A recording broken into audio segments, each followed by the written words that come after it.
Muy buenas a todos, bienvenidos. Hoy tenemos a Fernando Reuter. Fernando es director de Investovisa, es consultor especializado en inversiones, en franquicias, de las cuales vamos a hablar especialmente hoy, y estrategias de expansión empresarial en Estados Unidos. Vámonos desde el inicio, Fernando, bienvenido. Llevas más tiempo en Estados Unidos que en Argentina. Sos oriundo de Argentina, ¿sí? Exactamente, sí. Llevo ya más de 20 años acá en Estados Unidos, pero soy originalmente de Argentina. El amor por la carne sigue Qué intacto. bueno, y por el fútbol también, ¿no? Por el fútbol también estamos en una época bastante interesante. Seguro que sí. ¿Qué te lleva a Estados Unidos, Fernando? Inicialmente fue un proyecto de familia. Mis papás decidieron mudarse a Estados Unidos por un tema de seguridad y mantener la familia unida en Estados Unidos y no que después uno se vaya a Australia, el otro se vaya a Europa, el otro a Estados Unidos y termine toda la familia distribuida ¿Y qué por todo. representó todo este cambio? Porque ya son más de 20 años, obviamente hay un componente personal muy fuerte, pero luego te vas desenvolviendo y te vas desarrollando a nivel profesional y empresarial. Entonces, ¿cómo te cambia toda esa perspectiva venir desde Latinoamérica y asentarte en Estados Unidos? Fue un cambio. Yo vine originalmente acá en Estados Unidos, estudié acá, vine a hacer la universidad. Y me di cuenta de lo que es la cultura, el cambio de cultura. Hay ciertos aspectos que uno está cómodo, ¿no? En Latinoamérica o que va encontrando, va viendo diferentes cosas que acá en Estados Unidos a lo mejor no se usan o son diferentes de alguna manera. Entonces, aprovechando, yo digo, la vivencia o viveza, como dicen a veces, y mezclándola también con la cultura de Estados Unidos. Igualmente teniendo en cuenta que hay que respetar mucho la cultura de acá, de Estados Unidos, para poder avanzar, porque si no es un choque grande que puede haber. Sí, sin duda. Y yo creo que uno de los elementos, al menos lo que a mí me ha tocado ver desarrollando negocios tanto en Latinoamérica como en Estados Unidos, tiene las reglas más claras, ¿no? Y tiene las reglas, vamos a decir, simplificadas, pero las reglas se tienen que cumplir a cabalidad, ¿verdad? En Latinoamérica a veces hay leyes que no se aplican o hay ciertas flexibilidades o hay ciertas áreas grises que no estamos diciendo de operar fuera del marco de la ley, ¿verdad? Pero que el mismo entorno, ¿no? De alguna manera opera de esa manera y te lo permite operar así, donde vamos a decir hay áreas grises y opera dentro de esas áreas grises, cosa que pasa muy poco o prácticamente no pasa en Estados Unidos, ¿no? Es cuestión de respetar, ¿no? Uno, más allá de que uno con el tiempo se siente parte de la cultura y es parte del mundo, ¿no? De acá ya uno se siente en casa, en cierta forma. Siempre hay que respetar que no es el país de uno. No, hay ciertas cosas, como vos decías, si uno va a hacer un trámite, no hay que, a lo mejor porque alguien, hay un espacio, meterse en la línea antes que otros. Todavía no es difícil la cosa, ¿no? ¿Qué estudiaste en la universidad? ¿Negocios? Yo hice primero en la universidad, me gradué en negocios internacionales y después hice una maestría de negocios también, enfocada en lo que es marketing, medios de comunicación y desarrollo de negocios, que ahí fue donde surgió la parte de lo que es consultoría también. Perfecto. Y ya entrando en materia, ya saliendo del campo académico, que obviamente se complementa en tu caso porque vienes del mundo de los negocios, ya a nivel profesional, ¿qué te llevó a especializarte en inversiones y franquicias? Yo empecé, después de la maestría, me dediqué a hacer consultoría. Mismo en la maestría, hacemos consultoría con diferentes empresas. Y Sí. me fue llevando eso poco a poco, a lo mejor a trabajar incluso con algunas empresas de tecnología, empresas de real estate, que me fueron abriendo los ojos a que había un espacio abierto entre lo que eran franquicias e inmigración. La franquicia en sí ayuda mucho, ¿no? Al venir, que es un poquito lo que estábamos hablando recién. El respetar la cultura, el saber cómo acomodarse en la cultura americana, la franquicia te da las pautas como para ir avanzando sobre eso a un paso firme, ¿no? Alguien que conozco dice, los errores acá en Estados Unidos son en dólares. Ah, claro. Entonces, Y son altos, duelen más, ¿no? exactamente. Entonces, de esa manera, uno puede tener la guía como para llegar a hacer que el aterrizaje sea más, más cauteloso. Muy bien. Ya vamos a llegar a la parte de franquicias. Hablemos de Investovisa. ¿Qué es Investovisa? Tú eres su director. Sí, Investovisa es una empresa que se dedica principalmente en lo que es franquicias. Muy bien. La idea es poder encontrar una franquicia para gente que se va a mudar a Estados Unidos, que tiene la intención de trabajar con la franquicia, para encontrar ese espacio en el cual la persona puede, comprando esa franquicia, poder aplicar a una visa de dos. Muy bien. ¿A ti qué te ha tocado apoyar a una cantidad grande de inversionistas que buscan ingresar a Estados Unidos? ¿Cuáles son los desafíos más comunes que estos enfrentan? Probablemente el desafío más grande es las inversiones acá son en dólares. Hay que tener en cuenta eso y hay que tener cuidado. Más allá de que uno tenga la experiencia, más allá de que uno tenga el conocimiento, siempre hablar y por lo menos tener la opinión de alguien que tenga la experiencia en Estados Unidos para poder dar un consejo, para poder por lo menos decir, mira, esto acá no se usa, que es muchas veces lo que hace la franquicia. Pero después está cuando la gente quiere aprovecharse de algún espacio, que está perfecto, porque esos espacios comerciales existen. Uno puede crecer un negocio, uno puede desarrollar una franquicia de una manera buenísima. Pero si uno deja por fuera la consideración de la otra persona, ahí es donde puede ser un problema. ¿Me podrías citar un ejemplo, obviamente sin nombres, para poder entenderte lo que nos estás hablando? Por ejemplo, una persona con la que trabajé ya hace muchos años, él compró una franquicia que se dedicaba a hacer como refacciones dentro de la casa. A él le surgió que él quería seguir creciendo la empresa porque encontró un espacio en el cual se podría pulir el mármol de las cocinas. En vez de hacerlo de la manera que es correcta, encontró que si pasaba como una espuma dura por encima del mármol, quedaba brillante por un tiempito. Entonces como que se quiso aprovechar de esa vivencia, de Le decir, pasó bueno, puedo... factura, obviamente. Sí, se ganó una mala reputación y eso le pegó a su negocio. Exactamente. Hemos ya mencionado un par de veces el término franquicia. ¿Qué es una franquicia, Fernando? Una franquicia es un sistema que ya está probado y está desarrollado por otra empresa que ya lo probó ese sistema múltiples veces en diferentes mercados con diferentes clientes. Básicamente le puede vender a alguien el sistema con toda la guía. ¿Qué es esto? Es por un costo, básicamente que se llama franchise fee o canon de entrada.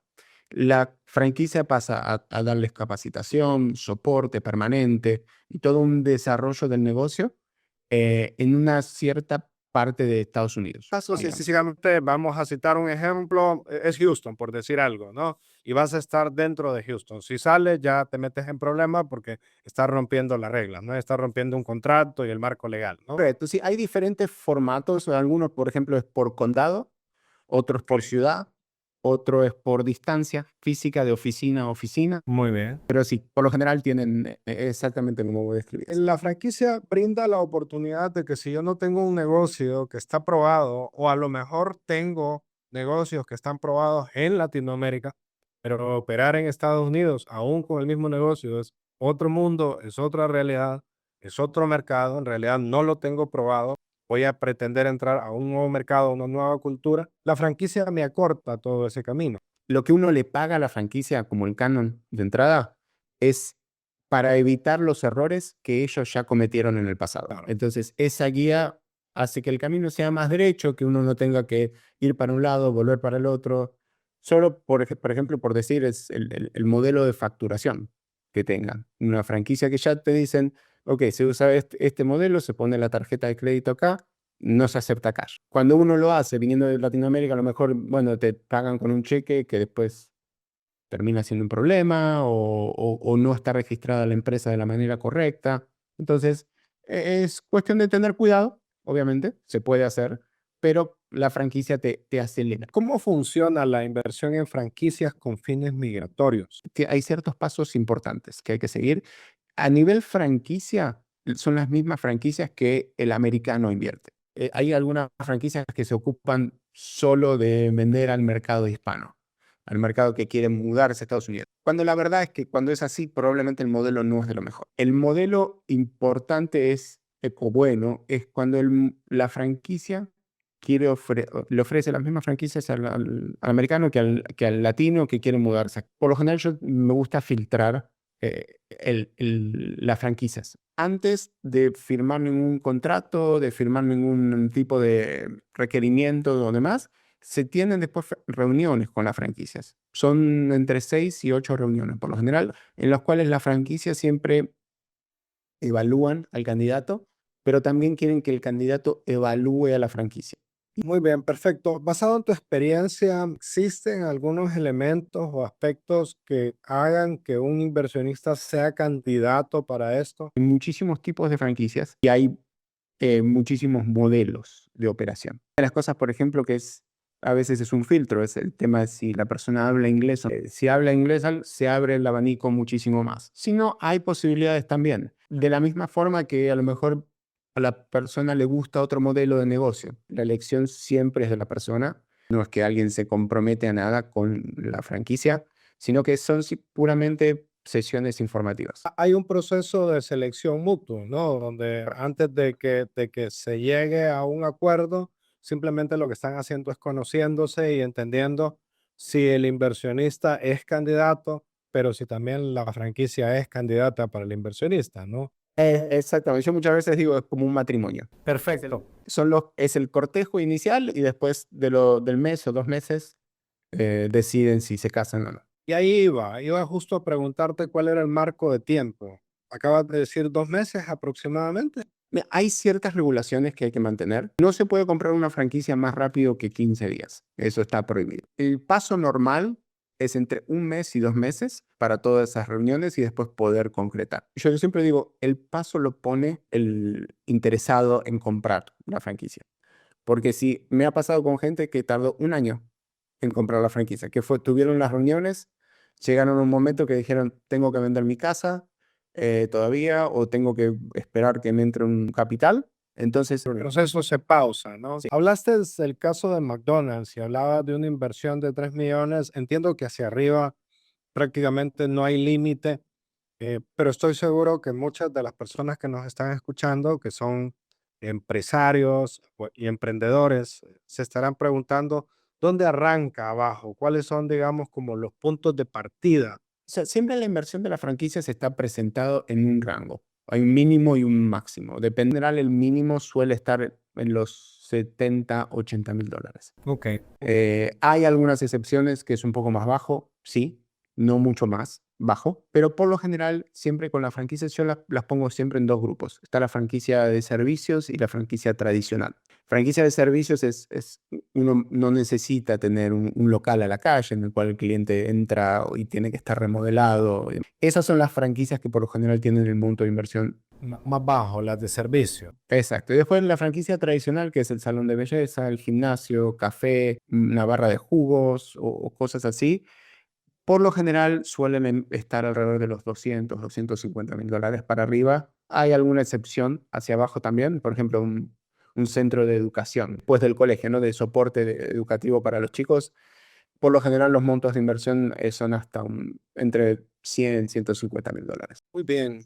Y dentro de las inversiones que estás hablando, en esos valores se incluye el pago hacia la compañía que te va a otorgar la franquicia y la inversión para operar el negocio.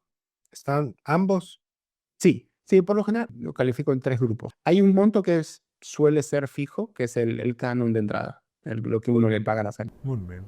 Y después hay 2 grupos más. El segundo es todo lo necesario para empezar a operar la franquicia, ya sea comprar seguros, comprar computadoras, viajar a una capacitación. Y después Instalaciones, oficinas, un exactamente. sitio donde vas a vender la comida. Exacto. Y después hay un tercer grupo que es capital de trabajo para los primeros meses de operación. Esto varía de franquicia en franquicia, a veces lo calculan por 3 meses, a veces por 6 meses y a veces por 1 año. Por eso que siempre el monto de inversión es variable, porque depende muchas veces dónde uno lo pone. Y a la compañía a la que le pagas el canon de entrada, a la que te otorga la franquicia, ¿le haces pagos regulares? El modelo te lleva a decir una vez al año tienes que pagar cierto royalty u otros conceptos. Por lo general, el modelo de franquicia tiene una duración. Por lo general son 10 años, hay algunos casos de 5, otros de 7. Después de eso hay una renovación, si la persona quiere, que suele suele ser una porción, no es otra vez lo mismo ese canon inicial, sino que es una porción más pequeña. En la operación también hay lo que, como dijiste vos, las regalías. Las regalías suelen ser mensuales, en algunos casos son semanales. No hay un monto fijo, ¿no? Entre empresas, por lo general, o grosso modo, ¿no? Suelen ser entre un 6 y un 10% más o menos en total, porque hay siempre dos números. Uno que es la regalía que se lleva la franquicia y otro que es el costo de como un branding, lo llaman, como un marketing nacional que uno aporta para ese fondo. Cuando estás conversando con un inversionista que está interesado en el mundo de las franquicias, además de que tenga la plata y además de que él tenga un interés de que esté considerando las franquicias como una opción real, ¿qué otras características evalúas para considerar si ese inversionista aplica o es candidato para este modelo de negocio? Son muchos factores, pero como vos dijiste también, obviamente el capital a invertir siempre es un factor muy importante. La ubicación donde quiere estar, el nivel de inglés, la experiencia de la persona y después también quién es la persona que va a operar el negocio. Eso también puede determinar ciertas industrias que les pueden gustar más o menos. Y hay algo que yo siempre le pregunto a la gente que es, ¿qué es ese sueño que quisiesen ser? Es esa cosa que a lo mejor les daba ganas de tener y empezar a buscar también por ese lado, ¿no? Entender si tus sueños de vida en términos de negocios, esas pasiones se conectan un poco con uno de los modelos de negocio que tú les puedas presentar, ¿no? El 100% de los casos, los inversionistas que terminan adquiriendo una franquicia también la terminan operando, o sea, terminan como un gerente general, tienen un rol o no siempre es así. Todas las franquicias tienen un modelo diferente. Yo siempre digo, hay modelos más activos, semipasivos o pasivos. El modelo más activo es estar en el día a día del negocio. Semipasivo a lo mejor es tener sí, alguna gerencia o alguien que se encargue de la parte de ventas, a lo mejor y uno ser más gerente. Después pasivo, eso por lo general suele pasar con el tiempo, no es desde el inicio, pero que en el cual uno ya contrata gente para que esté operando el negocio y uno le hagan un reporte, por decir, a fin del día o a fin de la semana. Pero por lo general, esos son los tres modelos. Interesante. Fernando, vas a estar de manera virtual con la Cámara de Comercio e Industrias de Cortés, si no estoy mal, el martes 16 de junio, ¿no?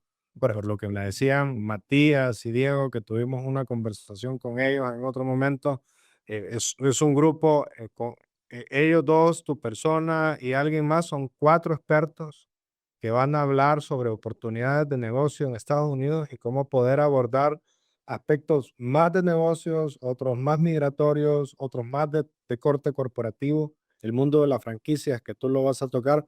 Eso es el martes, el 16, con la Cámara de Comercio e Industrias de Cortés y el jueves 18 con la Cámara de Comercio e Industrias de Tegucigalpa. ¿Podrías comentar un poquito de tu participación en este evento? La idea es poder educar o por lo menos darle conocimiento a la gente de las posibilidades migratorias para venir, ¿no? Ya sea con las visa de inversión, que muchas veces la gente no termina de conocer, ¿no? Porque hay tantas visas en el medio del proceso y Sí. uno no sabe la posibilidad, por ejemplo, de que con una inversión de 100.000, $150.000, uno puede tener una visa y poder mudarse a Estados Unidos, ya sea con una franquicia, a veces con un negocio propio, a veces haciendo un negocio no que tengan, por decir, en su país y que lo quieran traer a Estados Unidos. Entonces, estas charlas que damos es un poquito cubriendo todos los aspectos, porque muchas veces que, como decíamos al principio, ¿no? El conocer la franquicia acelera ese proceso. Claro, y lo que tú decías, al final estás pagando para evitar errores que otros ya cometieron. Si alguien quiere invertir en Estados Unidos, ¿cuáles serían tus 3 consejos para empezar? No apurarse, hablar con cuanta más gente posible antes de tomar una decisión, no traer preconceptos de su país. Abrir tu cabeza y entender que vas a entrar a un nuevo mercado, ¿no? Y oír consejos, que fue el segundo, y especialmente entendería consejos de gente que está operando allá, ¿no? Que eso es parte, por ejemplo, con las franquicias. Las franquicias muchas veces en Estados Unidos no tienen permitido decir cuánto ganan. Pero una parte importantísima es hablar con otros franquiciados. Antes de firmar el contrato, la misma franquicia les va a decir, hablen con estos franquiciados o hablen con cuánta gente necesiten para poder escuchar cómo es el día a día, para poder escuchar cómo les va económicamente, cuál fue la inversión total que ellos tuvieron desde el primer día. Y de esa manera poder tener una mejor imagen, más completa, para poder avanzar. ¿Qué errores debería de evitar al evaluar oportunidades de inversión y especialmente en el mundo de las franquicias? Bueno, una de las cosas más importantes es fijarse que la franquicia esté establecida, que no sea una franquicia nueva. No empezar con alguien que les diga, esta es una franquicia nueva y a lo mejor no es una franquicia ni siquiera. La franquicia es un proceso registrado, tienen que pasar cierta documentación y demás. Y hay muchas veces que la gente dice, tengo una franquicia y no es una franquicia, sino que es una licencia de un negocio propio que ellos tienen. Básicamente le están vendiendo el derecho, pero no es una franquicia en sí. Excelente. Estuvimos conversando ayer con Matías y estuvimos conversando con Matías y con Diego. Y Diego te dejó una pregunta. ¿Por qué cree que valió la pena? ¿Qué cambió tu vida? ¿Qué hizo que valiera la pena vivir en Estados Unidos? Yo creo en mi persona, lo más importante fue el aspecto de seguridad. Me sentí como que ya estaba cómodo acá cuando ya no me tocaba el pantalón a ver si tenía la billetera. Y la posibilidad a futuro, eso fue probablemente lo más importante, ¿no? El poder desarrollar. Acá las cosas son posibles. Si uno trabaja, las cosas son posibles. Fernando, estamos cerrando. Gracias por tu tiempo, ¿verdad? A quienes nos escuchan, por favor, no se pierdan las charlas. Pueden participar en las dos. Una es con la Cámara de Comercio e Industrias de Cortés, martes 16 y la otra el jueves 18. Existe la oportunidad de participar en las dos porque son virtuales. Entonces hay que sacarle, como decimos coloquialmente, el jugo a esto, ¿sí? Fernando, cerrando, lo primero es, no sabes quién va a ser el siguiente invitado. ¿Qué pregunta le dejarías? Yo diría, ¿cuál fue la decisión más importante que tomaron al mudarse a Estados Unidos? Y tengo una última pregunta. Si alguien está considerando emigrar, invertir en Estados Unidos, ¿cuál es la idea central que debería llevarse de esta conversación? Am, Hay posibilidades para todo el mundo y hay caminos para todo el mundo. Magnífico. Gracias, Fernando. Gracias por estar aquí. Gracias a todos por escucharnos. No, por favor, gracias a vos, René, y muchas gracias a todos también.